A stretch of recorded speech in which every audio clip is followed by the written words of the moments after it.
Hello friends. जब भी मैं ओपीडी में कोई रेक्टल कैंसर के पेशेंट के साथ कंसल्ट करता हूँ तो एक बहुत ही महत्वपूर्ण सवाल आता है डिस्कशन के टाइम पे कि ये कैंसर के ट्रीटमेंट में स्टोमा बनाना ज़रूरी है क्या, क्या बैग लगने वाला है क्या।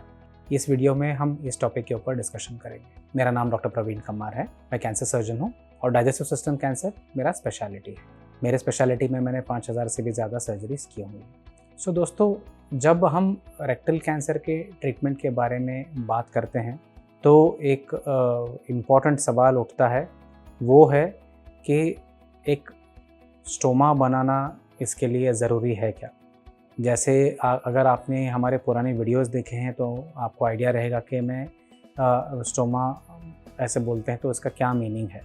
तो स्टोमा या कोलोस्टमी या आइलियोस्टमी, इसका ये मतलब है जहाँ पे हम हथड़ी के एक हिस्से को पेट के चमड़े के ऊपर लेके आते हैं, जहाँ से आपका जो मल है वहाँ से बाहर निकलता है और एक बैग में कलेक्ट होता है, तो इसको हम स्टोमा बोलते हैं। और कोलोक्वियल लैंग्वेज में कई लोग इसको बोलते हैं कि सिर्फ एक बैग लग रहा है या बैग बिठाना पड़ेगा ट्रीटमेंट के लिए। तो क्या ये ज़रूरी है बैग बनाना रेक्टल कैंसर के ट्रीटमेंट में? तो ये डिस्कशन में जाने से पहले ये जानना ज़रूरी है कि आपका स्टोमा है ये दो तरह का हो सकता है। एक तो है टेम्पररी स्टोमा और एक है परमानेंट स्टोमा। टेम्पररी स्टोमा वो चीज़ है जहाँ पे हम थोड़े ही समय के लिए स्टोमा रख रहे हैं और जब हमारा स्टोमा का मकसद कंप्लीट हो जाए हम वो स्टोमा बंद कर देते हैं और आपका जो नॉर्मल मोशन से रूटीन जगह से ही आपका जाएगा। इसके कंपैरिजन में परमानेंट स्टोमा वो है जहाँ पे वो जो स्टोमा रहेगा वो परमानेंट रहेगा और ज़िंदगी भर के लिए वो आपका जो मोशंस है वो उसी स्टोमा में से बाहर आएगा और बैग में कलेक्ट होगा। जब हम स्टोमा की बात करते हैं तो स्टोमा का पर्पज़ भी डिस्कस करना ज़रूरी है। स्टोमा हम जब भी बनाते हैं जहाँ पे हमें आगे वाले हिस्से को, स्टोमा के आगे वाले हिस्से को, अतड़ी के हिस्से को रेस्ट देना है और उसको हीलिंग के लिए चांस देना है, तब हम ये स्टोमा बनाते हैं। सो जब रेक्टल कैंसर में हम स्टोमा की बात करते हैं कि ये परमानेंट स्टोमा लगने वाला है या टेम्पररी स्टोमा लगने वाला है, ये निर्भर करता है कि रेक्टम के कौन से हिस्से में ये कैंसर आया है।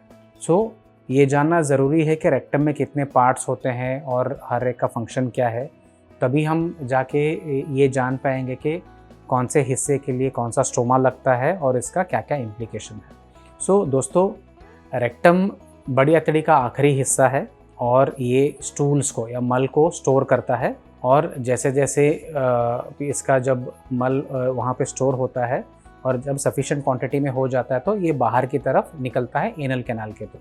रेक्टम 15 सेंटीमीटर का लगता है, लगभग 12 से 15 सेंटीमीटर का। इसमें 3 हिस्से होते हैं। ऊपरी हिस्से को हम अपर रेक्टम बोलते हैं, बीच वाले हिस्से को हम मिडिल रेक्टम बोलते हैं और निचले वाले हिस्से को लोअर रेक्टम बोलते हैं। लोअर रेक्टम एनल कैनाल के थ्रू मल को बाहर छोड़ता है। सो तीनों हिस्से 5-5 सेंटीमीटर के रहते हैं। जब कैंसर अपर रेक्टम जो ऊपरी 5 सेंटीमीटर में रहता है, जब हम इसके लिए सर्जरी करते हैं, रेक्टल कैंसर के सर्जरी को हम एंटीरियर रिसेक्शन बोलते हैं। इसमें जब अपर रेक्टम के लिए जब हम रेक्टल कैंसर का सर्जरी करते हैं, इसमें स्टोमा नहीं लगता है। 99% पेशेंट्स में इसमें स्टोमा का ज़रूरत नहीं पड़ता है। थोड़े बहुत ऐसे सिचुएशंस हो सकते हैं जहाँ पे हमको स्टोमा बनाने की ज़रूरत पड़ सकता है, जहाँ पे पेशेंट का कंडीशन बहुत ही ख़राब है, ऑपरेशन बहुत ही इमरजेंसी सिचुएशन में हो रहा है, जहाँ अतड़ी में ब्लॉकेज था, काफ़ी सारा ब्लीडिंग हुआ है, या पेशेंट को बहुत सारे दूसरे हेल्थ इश्यूज़ है जैसे कि हार्ट का डिजीज़ है या डायबिटीज़ अनकंट्रोल्ड है या बॉडी में बहुत सारा इन्फेक्शन है या पेट में काफ़ी सारा इन्फेक्शन फैला है। इन सब चीज़ों में ही हम स्टोमा बनाते हैं जब हम अपर रेक्टम के बारे में बात कर रहे हैं। ये हो गया अपर रेक्टम के कैंसर के प्रति जो बोलना था। जब हम मिडिल रेक्टम जो बीच के 5 सेंटीमीटर के बारे में बात करते हैं, यहाँ पे हमें टेम्पररी स्टोमा का ज़रूरत पड़ता है। लेकिन क्यों टेम्पररी स्टोमा का ज़रूरत पड़ता है? जब हम छोटी अतड़ी को बड़ी अतड़ी से या रेक्टम से कंपेयर करते हैं, बड़ी अतड़ी में और रेक्टम में खून का बहाव इतना हेल्दी नहीं रहता है या इतना ज़्यादा नहीं रहता है। तो जब खून का बहाव एडिक्वेट नहीं रहता है, ज़्यादा नहीं रहता है, इसका मतलब है कि हीलिंग भी जितना छोटी अतड़ी में जितना फास्ट हो सकता है उतना फास्ट इसमें नहीं हो सकता है। तो इसका क्या मतलब है? जब खून का बहाव इतना रोबस्ट नहीं है और हीलिंग शायद इतना अच्छे से नहीं हो सकता है, तो जहाँ पे भी हमने रेक्टम को काट के जोड़ा है वहाँ हीलिंग अच्छा नहीं होगा, तो वहाँ लीक हो सकता है। और रेक्टम में जब लीक होगा तो जो मल है वो बाहर निकल के पेट में इन्फेक्शन पैदा कर सकता है। अगर हम ये सिचुएशन में एक टेम्परेरी स्टोमा बनाते हैं तो क्या होगा, मल टेम्परेरी के लिए ऑपरेटेड एरिया से पहले ही बाहर आ जाएगा और जहाँ पे हमने रेक्टम को काट के जोड़ा है उसको रेस्ट मिलेगा और उसको हीलिंग के लिए ज़्यादा सुविधा होगी। तो ये पर्पज़ है मिडिल रेक्टम के कैंसर में टेम्परेरी स्टोमा बनाने का। ये स्टोमा जब हीलिंग कंप्लीट हो जाएगा तो वेरिएबल टाइम इंटरवल पे हम बंद कर सकते हैं। जब हम लोअर रेक्टल कैंसर के बारे में बात करते हैं तो मामला थोड़ा पेचीदा हो जाता है। लोअर रेक्टम ये वो वाला हिस्सा है जहाँ पे स्फिंक्टर मैकेनिज्म रहता है। स्फिंक्टर मैकेनिज्म मतलब मांसपेशियों का वो कॉम्प्लेक्स जिससे आप अपने बावल मूवमेंट को, मोशंस को कंट्रोल करते हो, आप गैस जब आप पास करते हो वो कंट्रोल करते हो। तो ये बहुत ही महत्वपूर्ण एरिया है आपके मोशंस को कंट्रोल में रखने के लिए और रेगुलेट करने के लिए।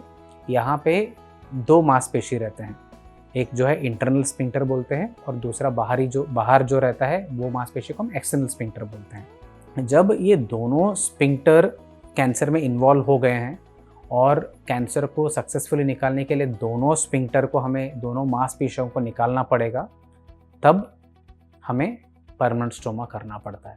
क्यों? अगर समझ लीजिए दोनों मांसपेशी के हिस्से को हम निकाल रहे हैं तो इसका मतलब है कि आपका बावल का कंट्रोल नहीं रहेगा। ऐसे सिचुएशन में हमने नॉर्मल तरीके से भी अतड़ी वहाँ पे जोड़ दिया तो वो अतड़ी के ऊपर आपको कंट्रोल ही नहीं रहेगा और इसका कोई फ़ायदा नहीं होगा नॉर्मल तरीके से वहाँ पे हम अतड़ी को जोड़ दें, क्योंकि इसके ऊपर आपका कंट्रोल भी नहीं है और वहाँ पे आप बैग भी नहीं लगा सकते। आपके उठने बैठने में और रोज़मर्रा के ज़िंदगी में बहुत सारे तकलीफ़ ही होंगे।